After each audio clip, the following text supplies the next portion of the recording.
My mom is a nurse and works night shifts. My older brother and I are used to being home alone at night. My best friend came over for a sleepover night, so heck yeah, girls' night. We banished my brother to his basement bedroom, but I check up on him at around midnight. He was out like a light.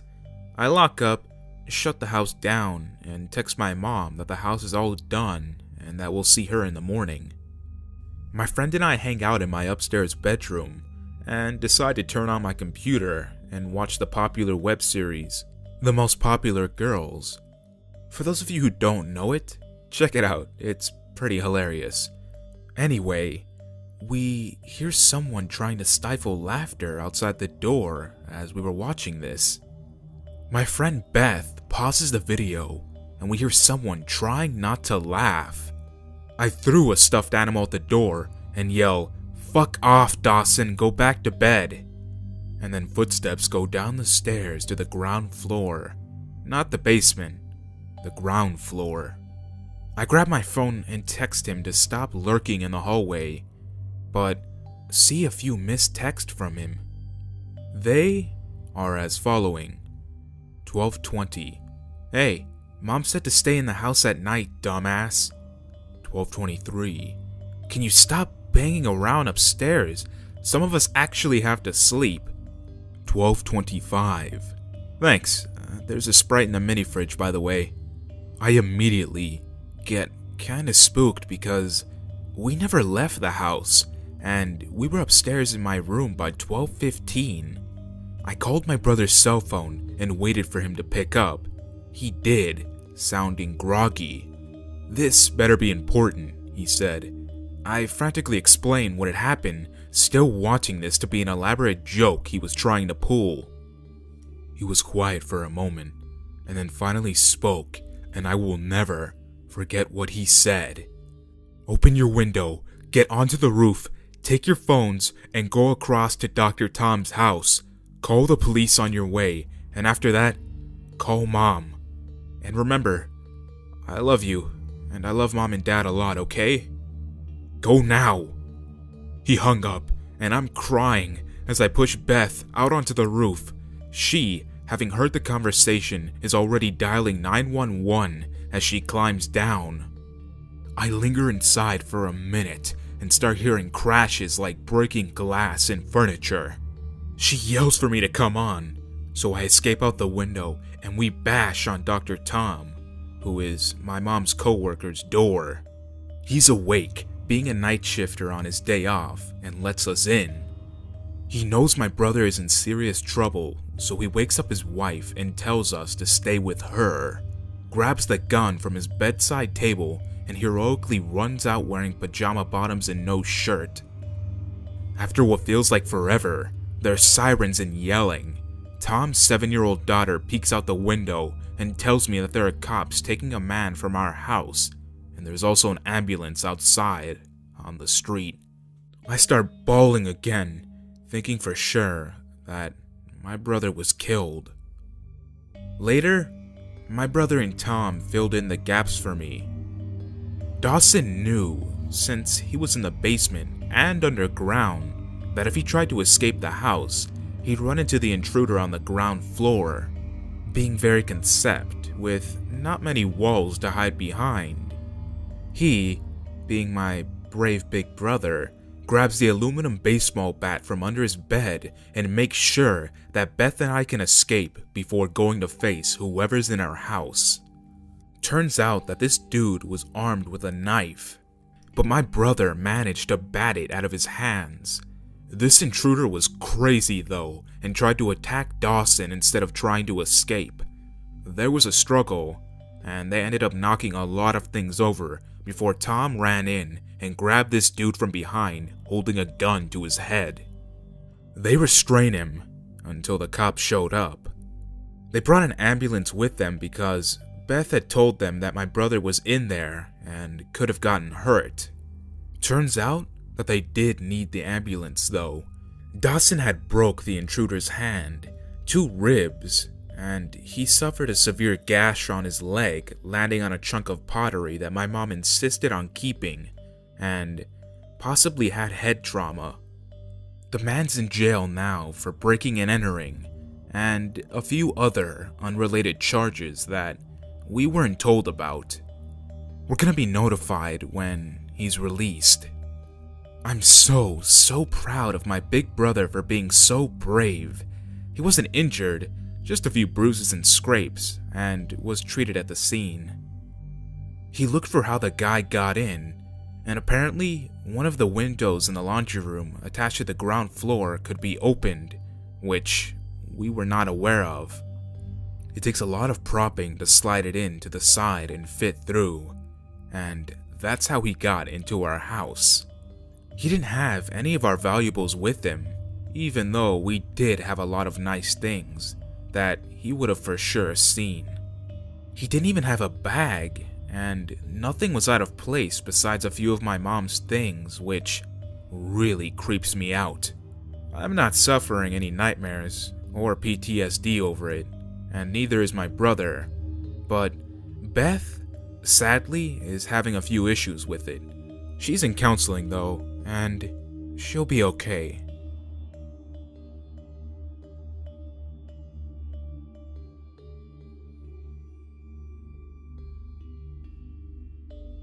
I've been debating with myself about sharing this one, mostly because I want to protect my then best friend's anonymity. I decided to carefully avoid identifying her and go for it. This took place in the summer of 2007. I was 16 at the time, and I had a pretty bad habit of crawling out of my bedroom window and going for long walks in the middle of the night. I was pretty fearless by nature, but that summer, even I was getting nervous. There was a story going around of a guy in my neighborhood, which was not in the best part of town, attacking young women. The tale went that he would find them on a bus or at a bus stop, follow them until they were alone, and then sexually assault them. I thought it was just a rumor that persisted all summer and seemed to grow more elaborate and wild rather than fading away with time. On the second day of school, the rumor became fact. The police liaison for our high school held an assembly for all of the female students. She told us that there was a man who was targeting young women, particularly petite women, and that while no one has been raped yet, a few have been assaulted but managed to get away.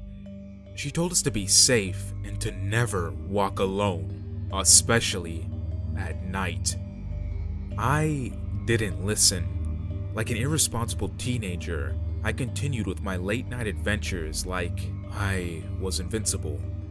At the time, my then best friend was dating a guy who really creeped me out. At the time, I was casually dating a less than stellar guy myself, so I really felt like I couldn't judge. But this guy was something else. Every time I had ever encountered or spoken with him, my internal radar went off. He seemed like an average laid-back kind of guy, maybe a little unmotivated, but an okay person. At the time, I couldn't figure out what it was that raised red flags for me, but I suspected it was his body language, that subtle communication that can give away so much. My friend and I had been slowly growing apart through high school. When she invited me for a sleepover just after Halloween, I thought it would be fun. We could watch a Disney movie and eat Timbits. It'd be great. When I arrived, I was suddenly doubtful. When I accepted the invitation, I didn't know that her boyfriend had moved temporarily into her house. There were 2 bedrooms upstairs. Her boyfriend was staying in the room beside my best friend's. I thought it was a weird situation, and I really didn't want to hang around with him, but I loved my friend, so I stayed. Throughout the evening, the boyfriend would make little comments here and there, just inappropriate enough for me to shoot him a dirty look, but not bad enough for me to risk rocking the boat by calling him on it. Finally, my friend put her foot down. As her boyfriend was carrying the TV into her room so that we could watch a VHS, he suggested, jokingly, that we could have a threesome. My friend kicked him out of her room and told him to stop being gross. I was suddenly on edge. I didn't like the way he was looking at me as he left. I was so lost in my own thoughts that I hardly remember the movie. The movie ended around midnight, and my friend fell asleep before it was over. I turned off the TV and flopped onto the mattress, but I couldn't sleep. A very strange thought was forming in my head. The guy stalking and assaulting women. His physical description matched her boyfriend's. The stalker's MO was to go after small young women. Both my friend and I were short and slim. I knew that the boyfriend had been in my neighborhood around the time of the attacks. I had even seen him at a bus stop once on one of my midnight walks. I told myself that I was just being paranoid, and yet I couldn't drop the idea. After about an hour of lying in the dark, I was drifting off to sleep when I heard the door slowly begin to open. The room was set up with 2 mattresses on the floor. My friend was on the one closest to the window. Mine was so near to the door that if I reached out my leg, I could close it. The door only opened a crack before I reacted on instinct. I stretched out my leg and pushed against the door, quickly shutting it. My heart was beating so fast as my brain whirred through the scenario. Was it a burglar? No, I hadn't heard anyone coming up the stairs. It had to be the boyfriend. I waited quietly for a moment to see if her boyfriend would do anything or knock. Maybe he just wanted the TV back. He didn't say anything though, just tried the door again and again. I scooched further down the mattress to put both my feet against the door. It was as if he couldn't decide what he wanted to do. He would try the door once or twice, walk quietly back to his room, wait a minute, then come back to try the door again. Now keep in mind, this door had no locks, so if I didn't keep my legs against the door, he could easily open it. I wasn't sure what to do. Finally, after about 30 minutes of silently trying the door, he went back to his room, and I didn't hear anything else after. So, I just think he fell asleep. For obvious reasons, I didn't sleep that night. I just kept my feet against the door and tried to figure out what it was that I would say to my friend. I had somewhere to be early the next morning, and my ride came at 6, so when I snuck out of my friend's house, she was still fast asleep. I left a note for her to call me ASAP. Later in the day, I called the police non-emergency line and spoke to an officer. I told her that I didn't have a lot to go on, mostly just intuition, but that I did have a tip about the guy assaulting women in the neighborhood. The officer thanked me for the tip and reminded me to stay safe. For once, I listened. I didn't go on any nighttime walks for the next little while. Soon after, and before I even got a chance to talk to my friend again, her boyfriend was arrested. He had been the one after all, the guy sexually assaulting women. I guess the police were already suspicious of him, so when his DNA was matched to the last assault scene, he was caught.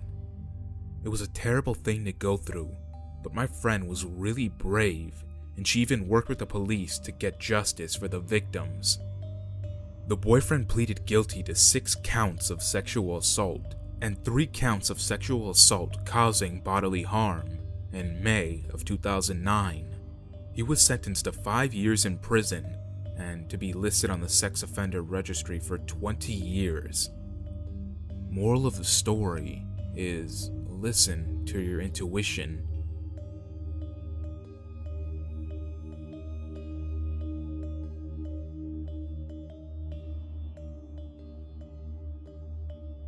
Growing up, I lived in a small town in a heavily forested area. In around 2nd grade, my best friend, who shall be known as Celia, began complaining to me about very strange things happening in her household. The first thing that she pointed out to me was a smallish hole that was forming in the walls of her unfinished basement. The walls were made out of a sort of brick, cinder block material, and the hole was forming in the mortar, but expanding as if the bricks were crumbling. I remember asking Celia if her parents knew about this, and she said they did, but weren't worried. Fast forward some odd years, and around 4th or 5th grade, the hole had only become larger over the years, and we could now fit a great deal of our arms into the hole. As far as my arm could go, we couldn't fill the end of the hole, and couldn't explain why it would corrode deeper, but not get much bigger in girth. At this point, Celia also told me that she began hearing voices in her basement, and that she believed most of it was coming from the hole. I never heard any of these sounds when I would visit her house, but considering we were only 10 years old when this happened, I totally believed her. We frequently had sleepovers on the weekends, which is when I was usually exposed to all of the creepy things wrong at her house. Her family was kind of strange in the fact that they had an abnormal amount of animals. They had at least 6 cats and dogs, a few rabbits, birds, lizards, snails, frogs, fish, etc. Around the time when she was hearing the voices, we began noticing that her cats and dogs would randomly disappear and only be found later in the basement, standing right in front of the hole. In all the years that I knew her and her animals, I knew that they didn't like to be in the basement. It started to really scare us when she started telling me that she believed that something was living in the walls and was moving around her house, but the hole was one of their ways out. At this point in time, I believed her, but had never really seen enough proof to be scared as she was. In school, she spent most of her time in anxious wreck, and the teachers and other classmates were really worried for her. It really seemed to me like her parents just didn't care or believe her. A lot of adults believe that she was only being anxious because her much older sister was leaving for college. Now here's where we get to the most terrifying part. I was sleeping over at her house during the weekend of Christmas holiday. A slight note about Celia's room is that she has a huge collection of stuffed animals of all sizes, clearly because of her family's love of animals. Anyways, the first night we were sleeping in her bedroom that night, and when we woke up in the next morning, we immediately saw that every stuffed animal, normally strewn about everywhere, was neatly arranged in a pile about 4 feet high.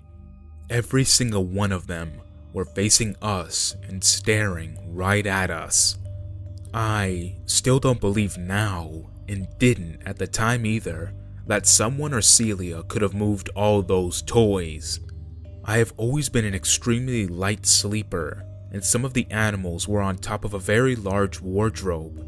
We both knew that whatever Celia believed to be living in the walls had to have been responsible for this. We put back all the animals very carefully and never told their parents. I sort of wished we had now. Since I was staying the entire weekend, we went again to sleep that night in her bed. We woke up around the same time when it was still dark out. We heard a very low creaking noise that was coming from underneath us. We both knew it was the wooden floors under her bed, just like in a textbook horror movie. And probably because we were only 10, we thought it was a good idea to lean over the edge of the bed and look under. Right as we looked, we saw and heard one floorboard slam back onto the ground. We shot our heads back up and held each other and cried. I'd never been so scared in my entire life and called my parents the next morning to take me home right away.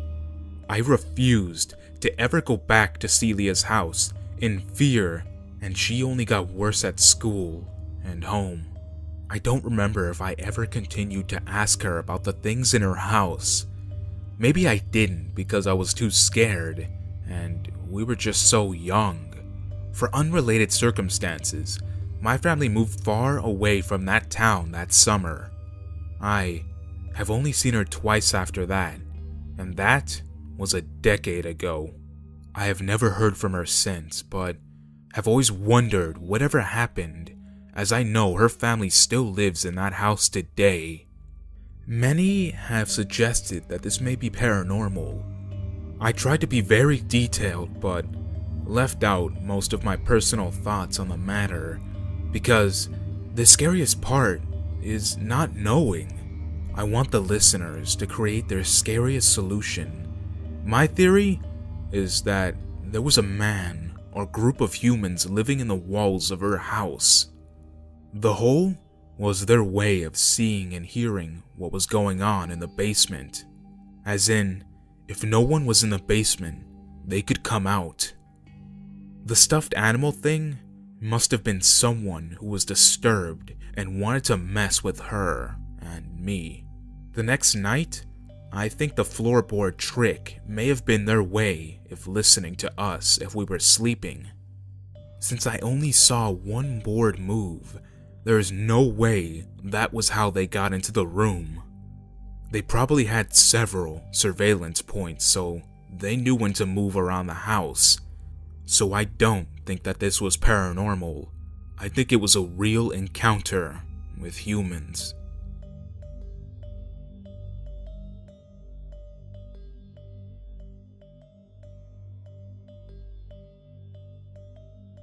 This happened around July of 2014. Some background. I'm a 19-year-old female, and at the time of this event, I was 18. Me and my friends live in a small town of Stony Creek in Ontario, living in Canada. We generally are not very concerned about rapists, pedophiles, or murderers. It was a summer before we all headed off to university, and we all just generally wanted to have a good time. So the five of us decided that we would have a sleepover at my friend's house, who lived around a somewhat suburban neighborhood. So 9:30 rolls around, and here we are, blasting music, drinking, and just generally having a good time. At this point of the night, me and my friends decide that we should totally go get a late night snack. Since I had drank 2 coolers, I couldn't drive, because the G2 regulations of driving demanded that we have a 0 alcohol blood level. No worries, we thought. A local Subway restaurant was just about 15 minutes away from where my friend lived. So me and my friend were just walking on the sidewalk. My friend, being a little drunk, decided to talk in a really loud and obnoxious voice about how hungry she was. Sadly, the alcohol high I was feeling faded away quickly, leaving me to contend with a drunken, overactive teenager. As we were walking, we heard rustling. We looked up to see a man sitting on his porch just staring at us. This guy looked vaguely familiar to me, but I just couldn't pinpoint where I'd seen him before. He looked relatively tall, had black hair, and was a tad bit overweight. As we were passing him, I noticed that he kept on looking at my friend. I kind of shrugged it off and thought he found her attractive since she was short and looked way young to be 18. Older men were just typically drawn to her. As we were walking just past his small white house, I hear him call after us. I turn around, and there he is, in a gray shirt and black sweatpants, just staring really creepily at her. As we came to stop, he proceeded to ask us where we were going. Before I could muster a benign response, my friend happily tells him that we were going to Subway for a little snack. She doesn't usually act this sociable and is totally oblivious to the weird vibes that this creep was giving off to me. As his piercing gaze lands back out on my friend, he then goes on to ask how old she is. Now, I really start to feel scared. I know when an older man asks about a younger girl's age, nothing good can come from the situation. I try to signal with my eyes that nothing good can come from her answer. And that's when she stupidly blurts out that she's 18 years old. The creeper's eyes flicker for a second from her response. He tells her that she looks younger than an 18-year-old, to where she giggly replies that she often hears that quite a bit. Now, I just really want to leave. This guy is approaching closer to my friend, and I grab her arm, pulling her towards my side. The guy finally looks back at me and asked if we wanted to join him on his porch.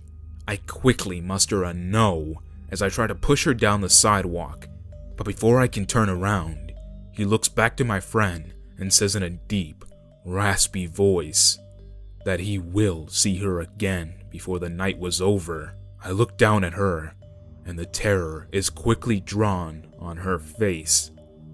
Now, I know we need to leave. I haul her in front of me, and we speed walk down the Subway, which was just about 6 minutes away, as I'm constantly looking back and seeing the creeper staring her up and down. Just before he looks to me, he opens his mouth in a shiver-inducing smile, which bares his teeth. He then proceeded to nod and turn back to his porch steps. I'm basically running now, carrying my pale-looking best friend as we walk into Subway. Quickly, I recite the orders to the lady behind the counter, urging her with my eyes to pick up the pace because I just want to get back to my friends. As the woman goes about making our subs, I feel a shiver across my skin. I turn my head to the side as I look out the window to see that guy again. He was right outside of Subway, and he was just staring at us with his eyebrows drawn together. Now, I have no idea what to do. How can we just leave peacefully if he's waiting for us outside? What if he comes in? His eyes then gaze to my friend. His gaze then moves to my friend, and his pupils seem to dilate, and I know for a fact that he was undressing her with his eyes. I then noticed that he was lightly touching his crotch area, and he continued to stare at her. Now I know that this creep has gone too fucking far. I tell the lady behind the counter and point my finger towards the sicko. As she turns her neck to look at him, her eyes widen. She stops making our subs and just leaves abruptly to go to the back room. The creep notices that something was off and just turns and leaves, walking briskly out of the vicinity. When the lady came back, she abruptly handed me a poster.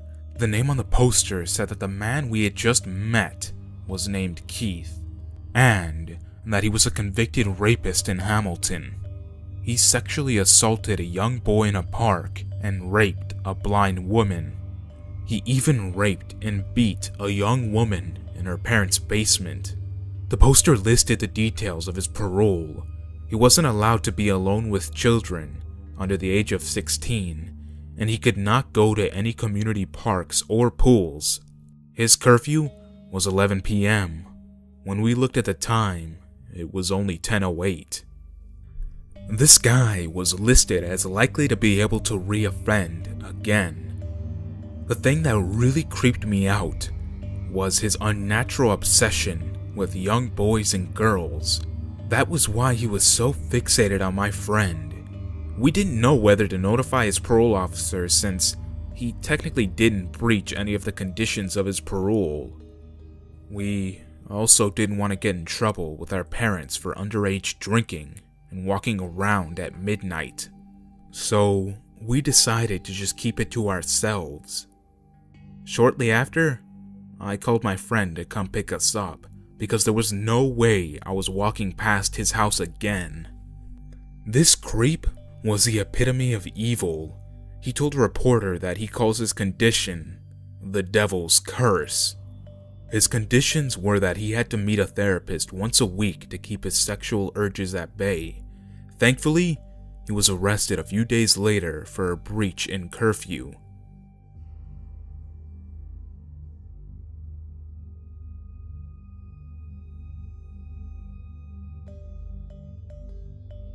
This happened a couple years back to a friend and I. We were about 14 then. I was sleeping over at my friend's house and we were watching a movie in the living room.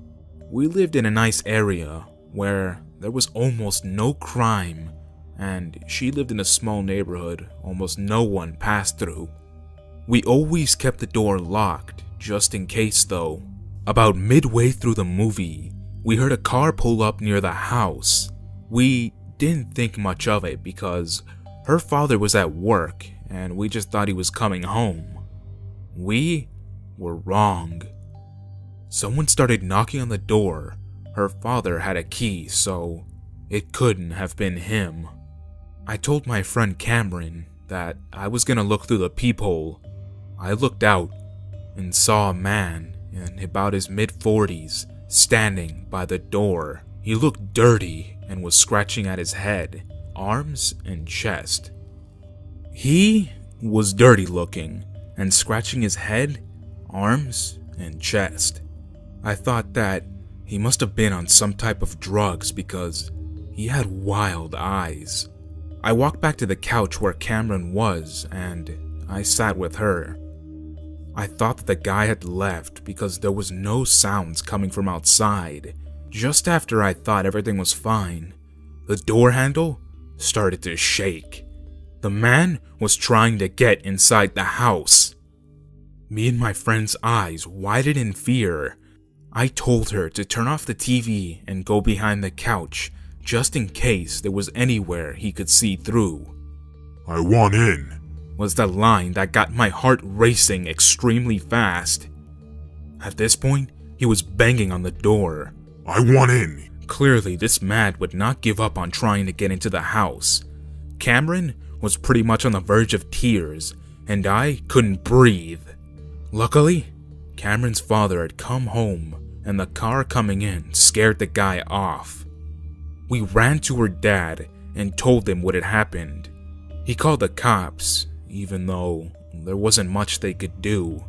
I stayed the rest of the night, but in the morning, I went home. I told my mom and told her that the cops were called. My friend was horrified to be at her house alone for a while, so she slept over at my house every night.